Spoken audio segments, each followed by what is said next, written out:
ಆತ್ಮೀಯ ಸ್ನೇಹಿತರೆ, 10ನೇ ತರಗತಿ ವಿಜ್ಞಾನ ಅಧ್ಯಾಯ 2 ಆಮ್ಲಗಳು, ಪ್ರತ್ಯಾಮ್ಲಗಳು ಮತ್ತು ಲವಣಗಳು. ಈ ಪಾಠದ ಅಭ್ಯಾಸದ ಪ್ರಶ್ನೋತ್ತರಗಳನ್ನು ಈ ವಿಡಿಯೋದಲ್ಲಿ ಚರ್ಚೆ ಮಾಡೋಣ. ವಿಡಿಯೋನ ಕೊನೆವರೆಗೂ ನೋಡಿ. ವಿಡಿಯೋ ಇಷ್ಟ ಆದರೆ ಲೈಕ್ ಮಾಡಿ, ವಿಡಿಯೋ ಬಗ್ಗೆ ಕಾಮೆಂಟ್ಸ್ ಮಾಡಿ, ನಿಮ್ಮ ಸ್ನೇಹಿತರಿಗೂ ವಿಡಿಯೋನ ಶೇರ್ ಮಾಡಿ ಅಂತ ಹೇಳುತ್ತಾ,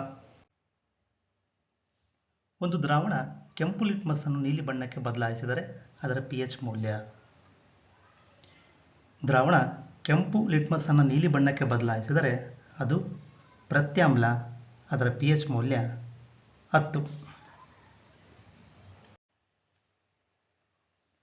ಒಂದು ದ್ರಾವಣ ಪುಡಿ ಮಾಡಿದ ಮೊಟ್ಟೆಯ ಚಿಪ್ಪುಗಳೊಂದಿಗೆ ವರ್ತಿಸಿ ಬಿಡುಗಡೆ ಮಾಡುವ ಅನಿಲ ಸುಣ್ಣದ ತಿಳಿನೀರನ್ನು ಬಿಳಿಯಾಗಿಸುತ್ತದೆ.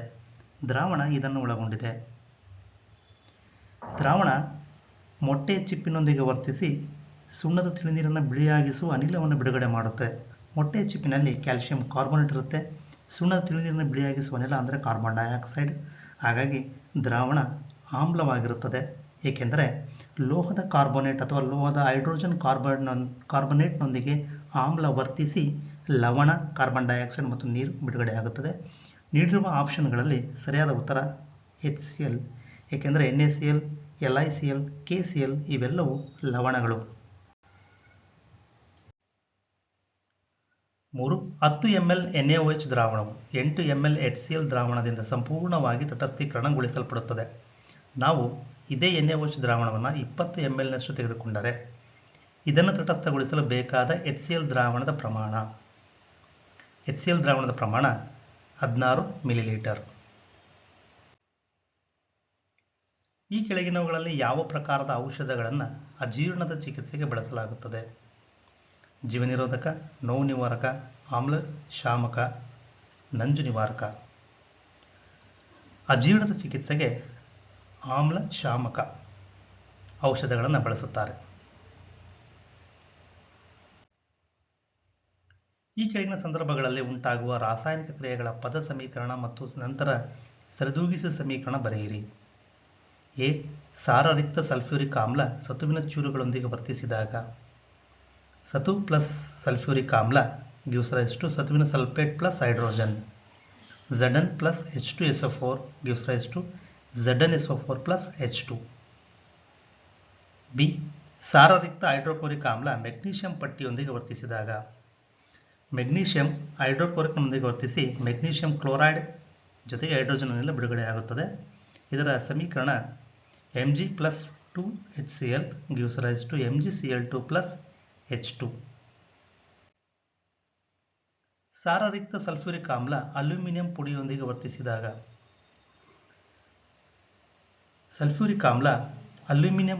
ವರ್ತಿಸಿದಾಗ ಅಲ್ಯೂಮಿನಿಯಂ ಸಲ್ಫೇಟ್ ಉಂಟಾಗಿ ಹೈಡ್ರೋಜನ್ ಅನಿಲ ಬಿಡುಗಡೆಯಾಗುತ್ತದೆ. 2Al plus 3H2SO4 gives rise to Al2SO4 thrice plus H2. ಸಾರರಿಕ್ತ ಹೈಡ್ರೋಕ್ಲೋರಿಕ್ ಆಮ್ಲ ಕಬ್ಬಿಣದ ರಜಗಳೊಂದಿಗೆ ವರ್ತಿಸಿದಾಗ ಕಬ್ಬಿಣದೊಂದಿಗೆ ವರ್ತಿಸಿ ಫೆರಿಕ್ ಕ್ಲೋರೈಡ್ ಉಂಟಾಗಿ ಹೈಡ್ರೋಜನ್ ಅನಿಲ ಬಿಡುಗಡೆಯಾಗುತ್ತದೆ. 2Fe plus 6HCl gives rise to 2FeCl3 plus 3H2. Alcohol ಮತ್ತು ಗ್ಲೂಕೋಸ್ನಂತಹ ಸಂಯುಕ್ತಗಳು ಸಹ ಹೈಡ್ರೋಜನ್ ಹೊಂದಿವೆಯಾದರೂ ಅವುಗಳನ್ನು ಆಮ್ಲಗಳೆಂದು ವರ್ಗೀಕರಿಸಲಾಗಿಲ್ಲ. ಇದನ್ನು ಸಾಧಿಸಲು ಒಂದು ಚಟುವಟಿಕೆಯನ್ನು ವಿವರಿಸಿ. ಗ್ಲೂಕೋಸ್ ಆಲ್ಕೋಹಾಲ್ ದ್ರಾವಣಗಳನ್ನು ತೆಗೆದುಕೊಳ್ಳಬೇಕು. ರಬ್ಬರ್ ಕಾರ್ಕ್ ಮೇಲೆ 2 ಮೊಳೆಗಳನ್ನು ಜೋಡಿಸಿ ಅದನ್ನು 100 ml ಬೀಕರ್ನಲ್ಲಿ ಇಟ್ಟು ಮೊಳೆಗಳನ್ನು 6 ವೋಲ್ಟ್ ಬ್ಯಾಟರಿಯ 2 ತುದಿಗಳಿಗೆ ಬಲ್ಬ್ ಮತ್ತು ಸ್ವಿಚ್ ಮೂಲಕ ಜೋಡಿಸಬೇಕು. ಬೀಕರ್ಗೆ ಗ್ಲೂಕೋಸನ್ನು ಸುರಿದು ವಿದ್ಯುತ್ತನ್ನು ಹಾಯಿಸಬೇಕು. ವಿದ್ಯುತ್ ಬಲ್ಬ್ ಬೆಳಗುವುದಿಲ್ಲ. ಗ್ಲೂಕೋಸ್ ಬದಲು ಆಲ್ಕೋಹಾಲ್ ದ್ರಾವಣವನ್ನು ಬೀಕರಿಗೆ ಹಾಕಿ ಮತ್ತೆ ನಾವು ಪುನರಾವರ್ತನೆ ಮಾಡಿದಾಗಲೂ ಸಹಿತ ವಿದ್ಯುತ್ ಬಲ್ಬ್ ಬೆಳಗುವುದಿಲ್ಲ, ಏಕೆಂದರೆ ಗ್ಲೂಕೋಸ್ ಮತ್ತು ಆಲ್ಕೋಹಾಲ್ ದ್ರಾವಣಗಳ ಮೂಲಕ ವಿದ್ಯುತ್ ಪ್ರವಾಹ ಹರಿಯುವುದಿಲ್ಲ. ದ್ರಾವಣದಲ್ಲಿ ವಿದ್ಯುತ್ ಪ್ರವಾಹ ಅಯಾನುಗಳ ಮೂಲಕ ಸಾಗಿಸಲ್ಪಡುತ್ತದೆ. ಆಮ್ಲಗಳು ದ್ರಾವಣದಲ್ಲಿ ಅಯಾನುಗಳಾಗಿ ವಿಭಜನೆ ಹೊಂದುತ್ತವೆ, ಆದರೆ ಗ್ಲೂಕೋಸ್ ಮತ್ತು ಆಲ್ಕೋಹಾಲ್ ಸಂಯುಕ್ತಗಳು ದ್ರಾವಣದಲ್ಲಿ ಅಯಾನುಗಳಾಗಿ ವಿಭಜನೆ ಹೊಂದುವುದಿಲ್ಲ. ಆದ್ದರಿಂದ ಇವುಗಳನ್ನು ಆಮ್ಲಗಳೆಂದು ವರ್ಗೀಕರಿಸಲಾಗಿಲ್ಲ. 7. ಮಳೆ ನೀರು ವಿದ್ಯುತ್ ಪ್ರವಾಹವನ್ನು ಪ್ರವಹಿಸಲು ಬಿಡುತ್ತದೆ, ಆದರೆ ಆಸವಿತ ನೀರು ಬಿಡುವುದಿಲ್ಲ, ಏಕೆ? ಮಳೆ ನೀರಿನಲ್ಲಿ ಕರಗಿರುವ ಲವಣಗಳಿದ್ದು ಅವು ಅಯಾನುಗಳಾಗಿ ವಿಭಜನೆಗೊಂಡು ವಿದ್ಯುತ್ ಪ್ರವಾಹವನ್ನು ಸಾಗಿಸುತ್ತವೆ. ಆದರೆ ಬಟ್ಟಿ ಇಳಿಸಿದ ನೀರಿನಲ್ಲಿ ಅಯಾನುಗಳು ಉಂಟಾಗದೇ ಇರುವುದರಿಂದ ಅದು ವಿದ್ಯುತ್ ಪ್ರವಾಹವನ್ನು ಹರಿಯಲು ಬಿಡುವುದಿಲ್ಲ. ಆಮ್ಲಗಳು ನೀರಿನ ಅನುಪಸ್ಥಿತಿಯಲ್ಲಿ ಆಮ್ಲೀಯ ಸ್ವಭಾವವನ್ನು ಏಕೆ ತೋರಿಸುವುದಿಲ್ಲ? ಆಮ್ಲಗಳಲ್ಲಿನ ಹೈಡ್ರೋಜನ್ ಅಯಾನುಗಳು ನೀರಿನ ಉಪಸ್ಥಿತಿಯಲ್ಲಿ ಮಾತ್ರ ಉತ್ಪತ್ತಿಯಾಗ್ತವೆ. ನೀರಿನ ಅನುಪಸ್ಥಿತಿಯಲ್ಲಿ ಆಮ್ಲಗಳ ಅಣುಗಳಲ್ಲಿನ H+ ಅಯಾನುಗಳ ಬೇರ್ಪಡಿಸುವಿಕೆ ಸಾಧ್ಯವಿಲ್ಲ. ಆದ್ದರಿಂದ ಆಮ್ಲಗಳು ನೀರಿನ ಅನುಪಸ್ಥಿತಿಯಲ್ಲಿ ಆಮ್ಲೀಯ ಸ್ವಭಾವವನ್ನು ತೋರ್ಪಡಿಸುವುದಿಲ್ಲ. A, B, C, D ಮತ್ತು E 5 ದ್ರಾವಣಗಳನ್ನು ಸಾರ್ವತ್ರಿಕ ಸೂಚಕದಿಂದ ಪರೀಕ್ಷಿಸಿದಾಗ ಅನುಕ್ರಮವಾಗಿ 4, 1, 11, 7 ಮತ್ತು 9 pH ತೋರಿಸಿವೆ. ಯಾವ ದ್ರಾವಣ ತಟಸ್ಥ, ಯಾವುದು ಪ್ರಬಲವಾಗಿ ಪ್ರತ್ಯಾಮ್ಲೀಯ, ಯಾವುದು ಪ್ರಬಲವಾಗಿ ಆಮ್ಲೀಯ, ದುರ್ಬಲವಾಗಿ ಆಮ್ಲೀಯ, ದುರ್ಬಲವಾಗಿ ಪ್ರತ್ಯಾಮ್ಲೀಯ. ಹೈಡ್ರೋಜನ್ ಅಯಾನುಗಳ ಸಾರತೆಯ ಏರಿಕೆ ಕ್ರಮದಲ್ಲಿ pH ಮೌಲ್ಯವನ್ನು ಕ್ರಮಗೊಳಿಸಿ. ಇಲ್ಲಿ ತಟಸ್ಥ ದ್ರಾವಣ D ಏಕೆಂದರೆ ಅದರ pH 7. ಪ್ರಬಲವಾಗಿ ಪ್ರತ್ಯಾಮ್ಲೀಯ ಅಂದರೆ C, ಅದರ pH 11.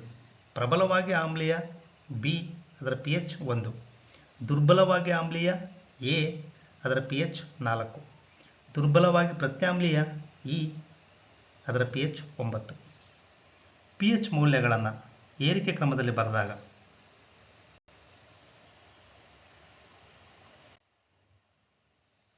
ಪ್ರನಾಳ A ಮತ್ತು B ಗಳಲ್ಲಿ ಸಮಾನ ಉದ್ದದ ಮೆಗ್ನೀಷಿಯಂ ಪಟ್ಟಿಗಳನ್ನು ತೆಗೆದುಕೊಳ್ಳಲಾಗಿದೆ. ಪ್ರನಾಳ Aಗೆ ಹೈಡ್ರೋಕ್ಲೋರಿಕ್ ಆಮ್ಲವನ್ನು ಸೇರಿಸಲಾಗಿದೆ. ಪ್ರನಾಳ Bಗೆ ಅಸಿಟಿಕ್ ಆಮ್ಲವನ್ನು ಸೇರಿಸಲಾಗಿದೆ. ತೆಗೆದುಕೊಂಡ ಎರಡೂ ಆಮ್ಲಗಳ ಪ್ರಮಾಣ ಮತ್ತು ಸಾರತೆ ಒಂದೇ ಆಗಿದೆ. ಯಾವ ಪ್ರಮಾಣದಲ್ಲಿ ಹೆಚ್ಚು ತೀವ್ರವಾದ ಅನಿಲದ ಗುಳ್ಳೆಗಳು ಉಂಟಾಗುತ್ತವೆ? ಏಕೆ? ಪ್ರನಾಳ A ನಲ್ಲಿ ಹೆಚ್ಚು ತೀವ್ರವಾಗಿ ಅನಿಲದ ಗುಳ್ಳೆಗಳು ಉಂಟಾಗುತ್ತವೆ ಏಕೆಂದರೆ ಹೈಡ್ರೋಕ್ಲೋರಿಕ್ ಆಮ್ಲವು ಅಸಿಟಿಕ್ ಆಮ್ಲಕ್ಕಿಂತ ಹೆಚ್ಚು ಪ್ರಬಲವಾಗಿದೆ ಮತ್ತು ವೇಗವಾಗಿ ಹೈಡ್ರೋಜನ್ ಅನಿಲವನ್ನು ಬಿಡುಗಡೆ ಮಾಡುತ್ತದೆ. ತಾಜಾ ಹಾಲಿನ pH 6. ಅದು ಮೊಸರಾದಂತೆ ಅದರ pH ಹೇಗೆ ಬದಲಾಗುತ್ತದೆ ಎಂಬುದನ್ನು ನೀವು ಭಾವಿಸುತ್ತೀರಿ? ನಿಮ್ಮ ಉತ್ತರಕ್ಕೆ ವಿವರಣೆ ನೀಡಿ. ಹಾಲು ಮೊಸರಾದಂತೆ ಅದರ pH ಕಡಿಮೆಯಾಗುತ್ತದೆ ಏಕೆಂದರೆ ಮೊಸರು ಆಮ್ಲೀಯ ಸ್ವಭಾವವನ್ನು ಹೊಂದಿದೆ.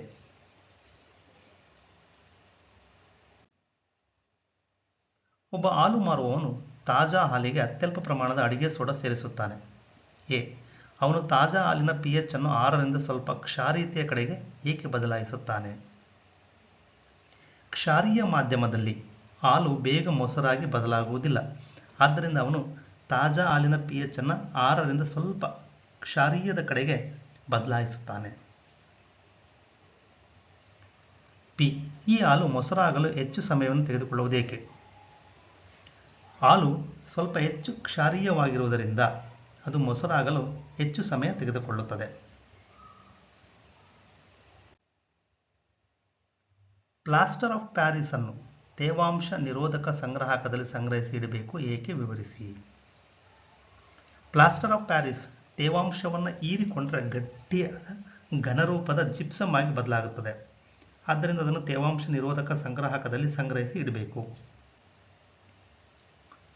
ತಟಸ್ಥೀಕರಣ ಕ್ರಿಯೆ ಎಂದರೇನು? 2 ಉದಾಹರಣೆಗಳನ್ನು ಕೊಡಿ.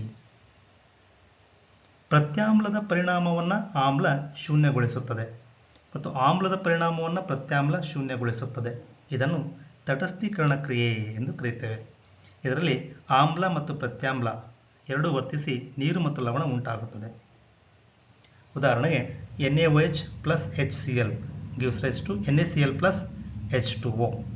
ಅದೇ ರೀತಿ KOH ಪ್ರತ್ಯಾಮ್ಲ ಪ್ಲಸ್ HCl ಆಮ್ಲ ಇವೆರಡೂ ವರ್ತಿಸಿ KCl ಎಂಬ ಲವಣ ಪ್ಲಸ್ ನೀರು H2O ಬಿಡುಗಡೆಯಾಗುತ್ತದೆ. ವಾಷಿಂಗ್ ಸೋಡಾ ಮತ್ತು ಅಡಿಗೆ ಸೋಡಾಗಳ 2 ಪ್ರಮುಖ ಉಪಯೋಗಗಳನ್ನು ಬರೆಯಿರಿ. ವಾಷಿಂಗ್ ಸೋಡಾದ ಉಪಯೋಗಗಳು: ಗಾಜು ಮತ್ತು ಕಾಗದದ ಕಾರ್ಖಾನೆಗಳಲ್ಲಿ ಉಪಯೋಗಿಸುತ್ತಾರೆ. ಬೋರಾಕ್ಸ್ನಂತಹ ಸೋಡಿಯಂ ಸಂಯುಕ್ತಗಳ ಉತ್ಪಾದನೆಯಲ್ಲಿ ವಾಷಿಂಗ್ ಸೋಡಾವನ್ನು ಉಪಯೋಗಿಸುತ್ತಾರೆ. ಅಡಿಗೆ ಸೋಡಾದ ಉಪಯೋಗಗಳು: ಆಮ್ಲಶಾಮಕಗಳಲ್ಲಿ ಅಡಿಗೆ ಸೋಡಾವನ್ನು ಬಳಸುತ್ತಾರೆ. ಬೆಂಕಿ ಆರಿಸುವ ಸೋಡಾ ಆಸಿಡ್ ಉಪಕರಣಗಳಲ್ಲಿ ಅಡಿಗೆ ಸೋಡಾವನ್ನು ಬಳಸುತ್ತಾರೆ.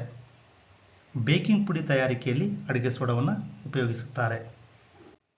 ಆದ್ಮೇಲೆ ಇದುವರೆಗೆ ಈ ವಿಡಿಯೋ ನೋಡೋದಕ್ಕಾಗಿ ಧನ್ಯವಾದಗಳು. ಮತ್ತೆ ಮುಂದಿನ ವಿಡಿಯೋದೊಂದಿಗೆ ಭೇಟಿಯಾಗೋಣ. ಮತ್ತೊಮ್ಮೆ ಧನ್ಯವಾದಗಳು.